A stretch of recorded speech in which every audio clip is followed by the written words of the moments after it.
बिस्मिल्लाहिर्रहमानिर्रहीम। अस्सलाम वालेकुम। हमें ये लगता है कि ज़मीन पर जंग छिड़ने वाली है और ज़मीन पर तबाही हो रही है, लेकिन अब ये मामला बहुत ज़्यादा ख़तरनाक हद तक मून पर जाने वाला है। देखिए, हुआ ये है कि इस वक्त रूस और चाइना ने एक बहुत बड़ी डेवलपमेंट की है, और डेवलपमेंट ये है कि दोनों यानी रशिया और China nuclear power plant moon पर बनाने जा रहे हैं। आप अंदाजा करें जरा, न्यूक्लियर पावर प्लांट की जरूरत क्यों पेश आ रही है। अब सही मायनों में दुनिया को ये लाकर वहां पर आबाद करने वाले हैं, यानी मून के ऊपर, और वहां पर भी जंगे छिड़ने का जो असल सिलसिला है वो शुरू होने वाला है। देखिए, मून पर मामला ये है कि इस वक्त रेस लगी हुई है, कौन मून पर जाएगा, कौन वहां पर जाकर आबाद होगा, कौन वहां पर जाकर अपना न्यूक्लियर रखेगा। देखिए, अब ये प्लानिंग जो हो रही है वो कितनी बड़ी है। ये जो न्यूक्लियर पावर प्लांट अब बनाने जा रहे हैं चाइना और रशिया मिलकर, असल में इसका क्या मतलब है। इसका मतलब ये है कि जो वहां पर एनर्जी चाहिए, आपको लाइट चाहिए, आपको इंफ्रास्ट्रक्चर बनाना है, आपको बिल्डिंग्स बनानी है, आपको चीजें बनानी है, ये सारे का सारा मामला रखने के लिए आपको न्यूक्लियर पावर प्लांट चाहिए। और न्यूक्लियर पावर प्लांट से आप एनर्जी ले सकते हैं। आपने वहाँ पर सारा इंफ्रास्ट्रक्चर बनाना है, आपने इंटरनेट वहाँ पर रखना है, आपने इंसानों को लेकर जाना है, आबाद वहाँ पर लोग होंगे। अभी तो मून पर किसी की उजारादारी नहीं है, लेकिन जो वहाँ पर जाएगा, जो जहाँ पर जाकर इलाके यानी वहाँ पर कब्जा कर लेगा, उसका इलाका होगा। अब वहाँ पर सबसे पहले न्यूक्लियर पावर प्लांट बनाकर जो स्ट्रेटजी है वो ये है कि वहाँ पर जाकर ज़मीन या इलाकों पर कब्जा करना है, और वहाँ पर जो जाएगा, जिसकी ज़मीन होगी वो उसका इलाका होगा। यानी अमेरिका भी दौड़ में लगा हुआ है, इंडिया भी दौड़ में लगा हुआ है, इंडिया ने भी वहाँ पर जाकर कारनामे अंजाम दिए हैं, और चाइना और रशिया असल में इनका प्लान ये है कि हम पहले इंसानों को लेकर जाएं और उसके बाद हमने वहाँ पर जाकर न्यूक्लियर पावर प्लांट बनाना है, वहाँ पर आबादकारियाँ करनी है। और मज़े की बात यह है कि आप इस बात को भी जानकर बड़े हैरान होंगे कि चाइना और रूस प्लान ये कर रहे हैं कि न्यूक्लियर पावर प्लांट के साथ हमने वहां पर न्यूक्लियर भी पहुंचाने हैं। यानी आप सोचेंगे इस बात को जानकर कि न्यूक्लियर मिसाइल वहां पर यानी मून के ऊपर पहुंचाने की क्या सूरत हाल है, कि मून पर आपने न्यूक्लियर भी पहुंचाना है, न्यूक्लियर पावर प्लांट भी बनाना है। देखिए, पावर प्लांट की समझ आती है कि आपको एनर्जी चाहिए, आपको रिसोर्सेज चाहिए, आपने वहाँ बिल्डिंग्स बनानी है, घर बसाने हैं, आपको लाइट्स चाहिए, आपको तमाम का तमाम जो ज़मीन पर इन्वायरमेंट है वो वहाँ पर चाहिए। लेकिन आप ये बताइए कि न्यूक्लियर की ज़रूरत वहाँ पर क्या है। न्यूक्लियर की ज़रूरत इसलिए है वहाँ पर कि वहाँ पर भी लड़ाई होनी है। क्योंकि आप सोचिए ना कि एक अगर मुल्क है, अमेरिका या कोई दूसरी ताकत, वो वहाँ पर जाकर कब्जा करते हैं और वहाँ पर लड़ाई होनी है, तो आपने अगले किसी को मारने के लिए आपके पास न्यूक्लियर तो होना चाहिए ना, या डराने के लिए आप किसी को बताएं कि भाई ये मेरी बाउंड्रीज है। अब सोचे ज़रा, ज़मीन पर तो चले हज़ारों साल से हम रह रहे हैं, किसी को नहीं पता किसकी क्या ज़मीन थी, कोई कमज़ोर होती है ताकत, बाद में उससे कब्जा किया, वो आगे, वो फिर कब्जा किया, ये तो सिलसिला चलता आ रहा है। यानी पाकिस्तान 76 साल पहले वजूद नहीं रखता था, अब है। उससे पहले बरतानवी थे, उससे पहले फिर मुसलमान थे, फिर उससे पहले कभी हिंदू लोग थे, और ये सिलसिला चलता रहेगा। लेकिन मून के ऊपर दो काम है। एक तो इन्होंने सबसे पहले प्लान बनाया है कि मून पर जाकर हमने अगली खलाई मखलूक और जो ताकतें हैं, चाहे वो जिस भी तरह का है, चाहे किसी और जगह पर दुनिया आबाद है, और डेफिनेटली है, उनसे राब्ता कर रहे हैं, वहां से अगले मिशन भेज रहे हैं और वहां पर जाकर मून पर करना है कब्जा। देखिए, मून के ऊपर इनको ऐसे ज़रात मिले। चाइना का जो मिशन गया था, उसने वहाँ पर जाकर जो तहकीक की है वो हैरान हो गए हैं। जैसे मिसाल के तौर पर कांग्रेस की हेयरिंग के अंदर यूएफओ के हवाले से उन्होंने कहा कि हमारा खलाई मखलूक से जो राब्ता हुआ है, फिजिक्स के लॉज उन पर अप्लाई नहीं होते। यानी वो एक सेकंड में ज़मीन से आसमान तक यानी जाने वाली जो मखलूकात है गायब होकर चली जाती हैं, एनर्जी की फॉर्म के अंदर है, वो सारी की सारी वहाँ पर मौजूद है। यानी ज़मीन पर जो मखलूकात हैं या जो बाहर मखलूकात हैं, उनका वो मामला देखिए कितना डिफरेंट है। आप उसका अंदाज़ा लगा सकते हैं कि वो फ्रीक्वेंसी क्या है जिसके ऊपर उनको बुलाया जाता है, या वो वहाँ पर एनर्जीज की फॉर्म में है। अब मून के ऊपर ऐसे एलिमेंट्स हैं, ऐसे ज़रात हैं जिनसे जो टेक्नोलॉजी आज हम देख रहे हैं वो 1000 गुना एडवांस हो सकती है। और मून से जो अगले प्लैनेट्स हैं जहां पर जाना है उसके लिए मून की टेक्नोलॉजी इस्तेमाल होगी। अब वहां से जो चीज़ें लेकर आप अर्थ के ऊपर लाएंगे तो आप सोच लें कि ज़मीन के ऊपर तो दुनिया किस लेवल पर जाएगी। हम यानी अब असल में साइंटिस्ट इस बात पर काम कर रहे हैं कि हम आवाज़ पहुंचा देते हैं एक जगह से दूसरी जगह, हम इंसानों को पहुंचाएं, इंसान गायब होकर भी जा सके। इंसान एक सेकंड में पाकिस्तान बैठा हो, अगले सेकंड में वो अमेरिका चला जाए, या जिस तरह रियल टाइम में वॉइस आती है, हम कोई ऐसी टेक्नोलॉजी का इस्तेमाल करें, इन्वायरमेंट ऐसा बनाए। यानी वो कह रहे हैं जी स्पीड ऑफ लाइट की रोशनी से इंसान जाए। अब वो किस तरह जाएगा, क्या इन्वायरमेंट होगा, कैसे बॉडी को चेंज करना पड़ेगा, उसकी साख्त कैसे बदलेगी, इस बारे में अभी किसी के पास कोई जवाब नहीं है, लेकिन वो इस पर वर्किंग कर रहे हैं। अब आप ये सोचें कि इस सारे मामले पर चाइना और रूस इस वक्त एक ऐसा काम कर रहे हैं कि दुनिया के अंदर तहलका मचने वाला है। इन्होंने वहां पर जाकर नबातात उगाने हैं, प्लांट करने हैं, यानी वहां का माहौल डिफरेंट है, वहां की चीजें डिफरेंट है, वहां पर रहना है। जैसे इंडिया जिस जगह पर गया था वो बहुत डार्क था, अब वहां पर भी अलग दुनिया है। चाइना जहां पर गया है वहां पर अलग दुनिया। अब ये रेस शुरू हो चुकी है कि हमने वहां पर पहुंचना है, वहां पर जाकर हमने सबसे पहले झंडे भी गाड़ने हैं। मून के ऊपर लैंड करने के बाद हमने वहां पर इंफ्रास्ट्रक्चर बनाना है, हम टाउन्स बनाएंगे। इसके लिए चाइना और रूस इतनी टेक्नोलॉजी पर काम करें कि वहां पर जाकर जितनी तेजी के साथ हम आबादकारियां करें वो ज़मीन हमारी होगी। फिर इस सूरत हाल में ये लोगों से पैसा पकड़ेंगे कि जी हम वहां पर जा रहे। देखिए टेक्नोलॉजी में जो एडवांस करेगा वो ही आगे जाएगा। जहां तक बात है कि पाकिस्तान की, कि पाकिस्तान मून पर कब लैंड करेगा, देखिए पॉसिबिलिटी है कि अगले हो सकता है हम 300-400 साल बाद कभी जिंदगी में सोचें, यानी लैंड नहीं करना भी सोचें कि हमने लैंड करना है। जाना तो बड़ी दूर की बात है, हो सकता है 300-400 साल बाद जब हम सोचें तो हमारी अगली से अगली से अगली से अगली नस्लें जो हैं वो हो सकता है मरीख पर रह रही हो। देखिए मरीख के बाद हो सकता है वो किसी और प्लेनेट में चली जाएं, गैलेक्सीज हैं, मिल्की वेज है, पता नहीं कहाँ पर रह रही हो, हम सोचेंगे। सिर्फ इंडिया का मिशन चला गया वहां पर, उन्होंने जो सारी इंफॉर्मेशन लेनी थी वो ले ली।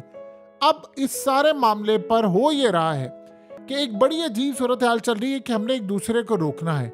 यूएस का मिशन जा रहा है और उन्होंने वहां पर जाकर लैंड करना है। अब असल जो रेस है वहां के, जो चाइना ने असल में अपना मिशन भेजा था, उसमें उनके रोंगटे खड़े हो गए हैं कि टेक्नोलॉजी को एडवांस करने वाले जो ज़रात उनके हाथ में लगे हैं, उनके साइंटिस्ट ने जो कारनामा अंजाम दिया है, उसके बाद उनको ये लगता है कि अर्जेंट बेसिस के ऊपर हमें वहां पर जाकर अपनी आबादकारियां करनी है, हमने वहां पर लोगों को रखना है, वहां पर जितनी जल्दी करेंगे। असल में इस सारे मामले पर एक और भी बात समझ लें, जितनी जल्दी आप मून पर जाकर अपना बसेरा बचाएंगे, आपकी अगली मखलूक़ात से रवाबित, आपके उनके साथ मामलात, उनके टेक्नोलॉजी, क्योंकि उनके पास जो टेक्नोलॉजी है, अक्सर औकात हमने यूएफओज़ देखा होगा, उड़न तश्तरी आती है और बहुत सारे मामलात। आपको याद होगा कि पीआईए के उस पायलट ने जो मनाजिर ये आपकी स्क्रीन पर भी चले, उसने कहा था कि मैंने कराची की सतह पर यह देखा है एक खलाई मखलूक की उड़न तश्तरी या जो एक ऐसी चीज़ आई है। उस दिन के बाद ना उस बेचारे पीआईए वाले का पता है कि वो किधर है, उसको किसने उसका मुंह बंद करवा दिया, किसी को नहीं पता। उस बेचारे का नहीं पता पीआईए ने इस केस को क्या किया, यानी कुछ भी नहीं पता। आप सोचें कि हमारी सरजमीन के ऊपर अगर कोई गैर मुल्की ताकत आती है और हमारा कोई बंदा उठकर उसकी वीडियो बनाता है, तो होना तो ये चाहिए था कि पूरे मुल्क में डिबेट शुरू हो जाती। लेकिन पता नहीं साहब बहादुर अमेरिका को क्या मंजूर होता है कि हम हर मामले को ठप कर देते हैं। भाई एक बंदे ने कहा आप उस बंदे को लेकर आए, पाकिस्तानियों को बताए ना क्या था।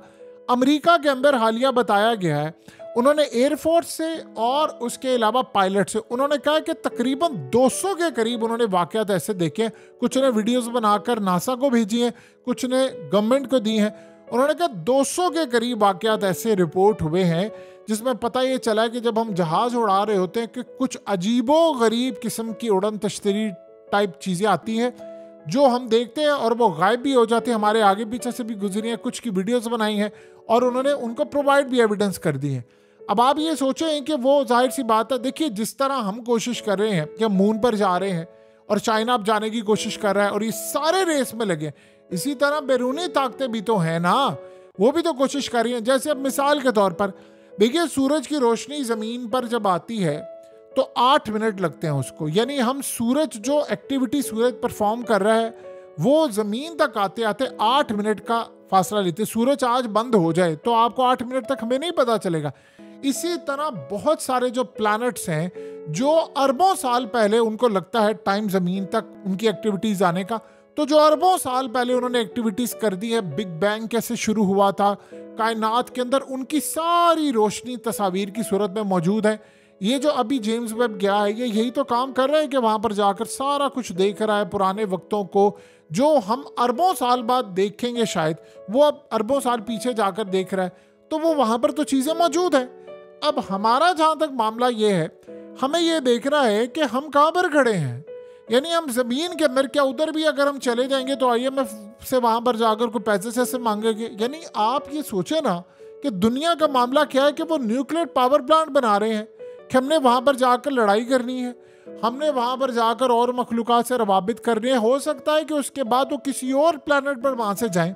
इनका प्लान यही है ना कि मून से आगे हमने किसी और प्लैनेट पर जाना है, वहां पर जाकर रवाबित करने हैं, वहां से टेक्नोलॉजी लेनी है, चीजें लेनी है। क्योंकि एक बात तो तय है कि जो बैरूनी ताकतें हैं उनकी टेक्नोलॉजी कम से कम हमसे 1000 गुना ज्यादा या 10,000 गुना ज्यादा। ये कांग्रेस की हेयरिंग के अंदर उन्होंने बात कही है। उन्होंने कहा है कि उनके पास जो टेक्नोलॉजी है वो हमसे 1000 नहीं कई हजार साल वो हमसे आगे जी रहे हैं। कुछ ने तो यहाँ तक कहा कि वो हमसे 10,000 साल आगे जी रहे हैं। तो इसका मतलब है कि आप उनकी टेक्नोलॉजी, इसका मतलब है उनकी टेक्नोलॉजी लें, हर प्लैनेट के ऊपर टेक्नोलॉजी डिफरेंट है। वो हो सकता है कि हमसे कोई 1000 साल पीछे भी जी रहा हो, किसी प्लैनेट के ऊपर हो सकता है हमसे 1 लाख साल आगे भी जी रहा हो। तो हमें इस सारी सूरत हाल को देखना है कि कहाँ पर हम कहाँ खड़े हैं, यानी हमारे बच्चों का क्या मुस्तकबिल है, क्या इसी तरह का मुस्तकबिल है। देखिए, रूस ने यहाँ पर जो जिस लेवल की लड़ाई लड़ ली है और ये वो लड़े हैं वो बड़ी तबाहकुन है। रूस इस वक्त खड़ा हुआ है, उसने स्टैंड ले लिया है रूस ने, और वो यूक्रेन के खिलाफ ही महास में आगे निकल रहा है। ये जो अगर प्लान बनाकर बैठे हुए हैं ना, कि ये हर रोज खबर आ रही है कि जी वो अमेरिका अपने न्यूक्लियर एटमी मिसाइल जो है वो डिप्लॉय कर रहा है यूरोपियन कंट्रीज में और निशाना रूस की तरफ है। आप एक बात ज़हन में रख लीजिएगा, आप अगर रूस के ऊपर मिसाइल मारेंगे तो 28 मुल्क तो पूरा यूरोप ऐसे ही वो तबाह कर देगा, और अमेरिका को भी नहीं वो छोड़ेगा और इसराइल को भी नहीं वो छोड़ेगा, क्योंकि रूस के पास टेक्नोलॉजी है। और रूस अगर ये काम करे, जब जाहिर सी बात है वो इन पर करेंगे तो चाइना छोड़ेगा।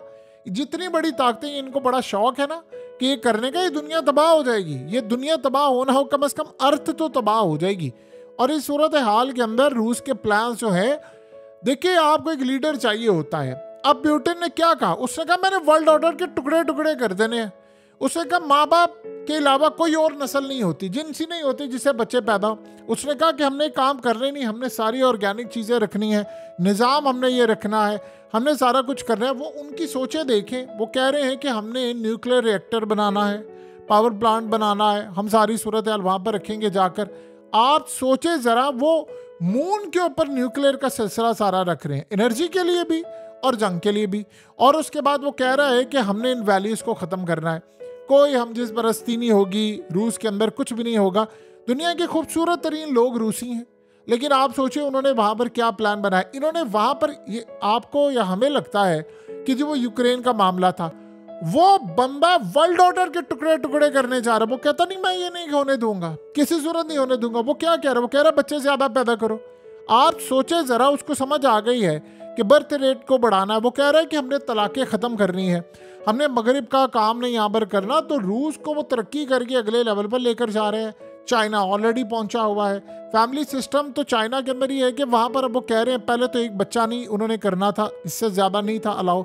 अब चाइना के अंदर वो कह रहे हैं कि आप 3-3 बच्चे करें, आपको पैसा भी देंगे, चीज़ें भी देंगे, सब देंगे, लेकिन वो करने को तैयार नहीं। उनको वो ज़रूरत ही पेश नहीं आती, क्योंकि नस्ल दर नस्ल उन्होंने काम किया है। अब उन्होंने अपने माँ बाप को देखा है, उनके पास ऐसा मामला ही तो सारे काम करते हैं।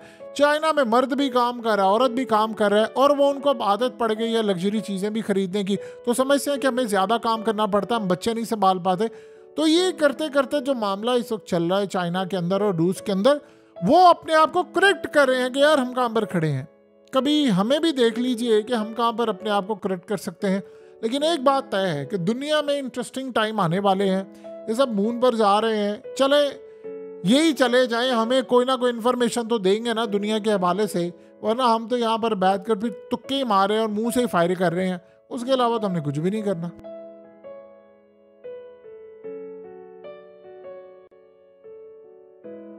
हकीकत टीवी को सब्सक्राइब करना मत भूलें, वीडियो को लाइक करें, शेयर करें और कमेंट सेक्शन में अपनी राय का इजहार ज़रूर करें।